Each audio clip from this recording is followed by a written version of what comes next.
కనాను దేశం, వాగ్దాన దేశానికి మోషేను పంపించినప్పుడు ఇజ్రాయేల్ ప్రజలు ఎంత విసిగించారు. దేవుడు నీవే దేవుడు అయ్యా, నువ్వు తప్ప ఎవరు లేరు ప్రభువా అని చెప్పనని మోషే చేసిన అద్భుత కార్యాలను చూసి నువ్వు తప్ప మాకు ఎవ్వరు వద్దయ్యా అని చెప్పనని అన్నారు. మళ్ళా ఐగుప్తులో నుంచి వచ్చిన ఆ యొక్క ఫుడ్, ఐగుప్తులో నుంచి వచ్చిన ఆ యొక్క ధనము, ధాన్యము, ఆహారము, పూరేళ్ళు, మాంసము అన్నీ గుర్తొచ్చి మళ్ళా మోషే మీద అరణ్యంలో సడిగారు వాళ్ళు. అయినప్పటికీ కూడా దేవుడు విడిచిపెట్టాడా అండి? ఎక్కడ విడిచిపెట్టల. ఒకనొక సందర్భంలో మోషేకి విసుగొచ్చింది. సాత్వికుడు, ఈ భూమి మీద మోషే అంత సాత్వికుడు ఎవ్వరు లేరని దేవుడే సాక్ష్యమించాడు.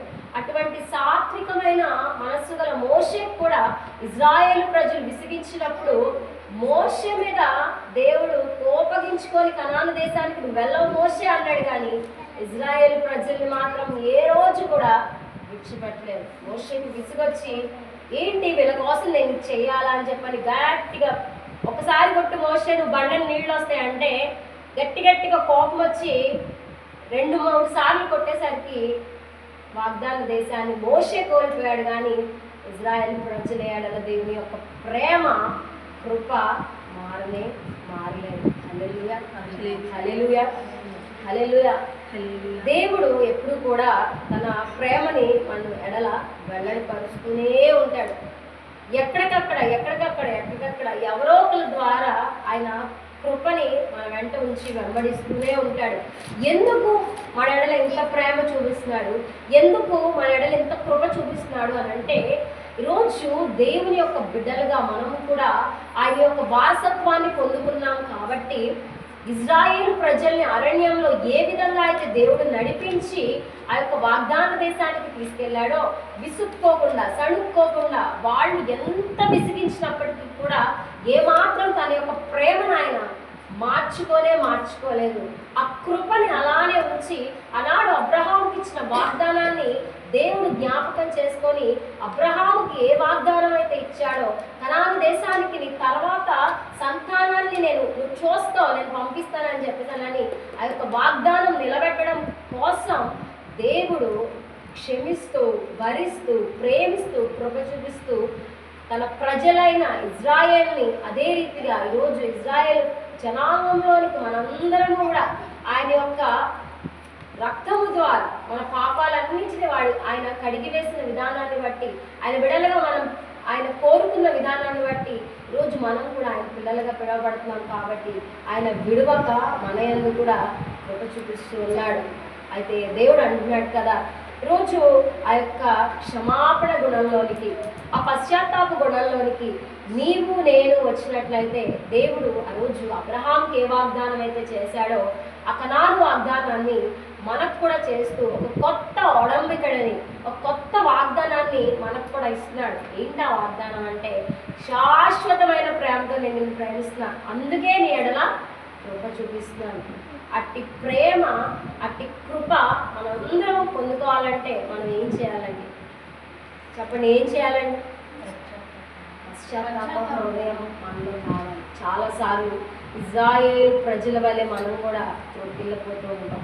ఒకసారి ఆ పాత జీవితాన్ని, ఆ రోత జీవితాన్ని విడిచిపెట్టి మరలా క్రీస్తులో నూతన సృష్టిగా ఆయన యొక్క రక్తంలో మనం కడగబడి పరిశుద్ధ బలలో చేతులు వేస్తూ మరి ఆరాధనలోకి అడుగు పెడుతూ, ఆయన సన్నిధిలోకి అడుగు పెడుతూ, ఆయన సహవాసంలోనికి అడుగు పెడుతూ మరలా అదే లోకం కావాలంటూ, అదే ఆచారాలు కావాలంటూ, అదే పద్ధతులు కావాలంటూ, ఒకవేళ దేవుణ్ణి తగ్గించేసి, దేవుణ్ణి తక్కువ చేసి ఆయన యొక్క మహోన్నతమైన ఆ యొక్క నామమును ఆశ్రయించకుండా మరలా వెనక్కి తిరిగే అనుభవాల్లో మనం ఏమన్నా ఉన్నామేమో ఈరోజు మనము సరిచేసుకోవాల్సిన అవసరం ఎంతైనా ఉంది.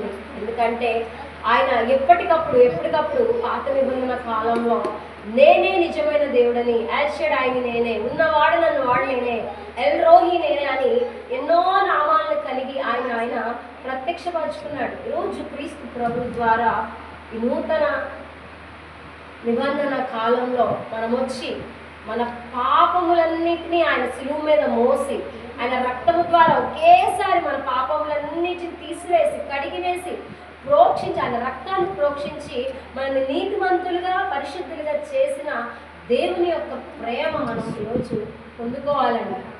ఎందుకంటే అనుక్షణం కూడా ఈరోజు మనం ఇలా ఉన్నామంటే అది కేవలం కృపే కాదంటారా అండి? నాకు ఎప్పుడు ఇష్టమైన మాట ఇది. ఎందుకనంటే ఆయన ప్రేమ ఉంటేనే కృప అనేది ఉంటుంది. చాలాసార్లు మన బిడ్డలు కూడా తప్పు చేస్తూ ఉంటాం.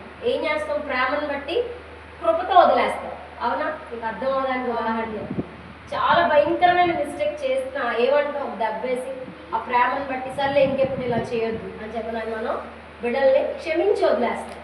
ఏంటది? కృప.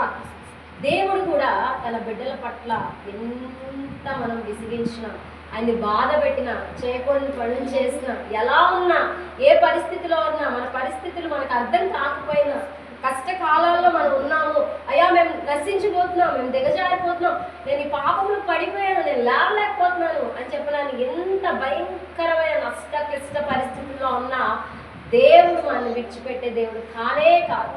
ఎందుకనంటే ఆయన కృప అనుగ్రహిస్తున్నాడంటే మన ప్రేమిస్తున్నాడు కాబట్టి ఆయన మన ఎడల కృప చూపిస్తున్నాడు. ఆ దయ, ఆ కరుణ, ఆ జాలి ఇవన్నీ కూడా దేవుని యొక్క స్వభావాలండి. ఆ స్వభావాలు ఆయన కలిగి ఉన్నాడు కాబట్టే ఆయన సర్వశక్తిమంతుడని మనము పిలవగలుగుతున్నాం. ఆయన నామాన్ని మనము ఆశ్రయించగలుగుతున్నాం. ఈరోజు ఆయన నామంలోనే మనకి రక్షణ ఉంది, దొరికింది, మనకి ఉచితంగా ఇవ్వబడింది. మనందరి పాపముల నిమిత్తము ఆయన ఒక్క మారే ఆ సిలువలో బలియాగమయ్యాడు కాబట్టి ఈరోజు మనందరి జీవితాలు నిత్య జీవంలోనికి అడుగు పెట్టబడ్డాయి. నూతనమైన వాగ్దానంలోనికి మనం వచ్చాం. ఎందుకనంటే మనలో ఏం లేదు మంచి. మనందరము రోమపత్రికలు అంటాడు కదా, మనందరము పాపలమే. అందుకే క్రీస్తు అనుగ్రహించి కృపను మనం పొందుకోలేకపోతున్నాం. పాపం వల్లే మనం కృపను పొందుకోలేకపోతున్నాం. ఈరోజు మనకి అడ్డుగా ఉన్న ఆ పాపమేంటి? విగ్రహంగా పెట్టుకున్న ఆ యొక్క తలంపులేంటి? హృదయంలో విగ్రహాలుగా ఉన్న ఆలోచనలేంటి? ఏది మన ఈరోజు దేవుడి ప్రేమ నుంచి వేరుపరుస్తుంది అనేది మనం ఒకసారి జ్ఞాపకం చేసుకోవాలి. ఎందుకంటే దేవుని ప్రేమ అనేది శాశ్వతమైన ప్రేమ, అది అన్నడు మారనే మారదు. ఆ ప్రేమ మన ఎడల ఉంది కాబట్టే ఈరోజు మనందరం కూడా సంఘంగా కూడి ఇలా దేవుని మాటలు వినగలుగుతున్నాం. దేవుడు అడుగుతున్నాడు ఈరోజు, మరలా నేను నిన్ను పునరుద్ధరిస్తాను, మరలా నేను నిన్ను నా ప్రేమతో నీ ఎడల కృప చూపిస్తున్నాను కనుక నువ్వు కనుక సన్నిధిలో గోజాడగలిగితే, మొరపెట్టగలిగితే, క్షమాపణ అడగగలిగితే మరలా నీ యొక్క జీవితాన్ని తిరిగి పునరుద్ధరిస్తానని ఇజ్రాయెల్ ప్రజలతో ఆనాడు వాగ్దానం చేశాడు.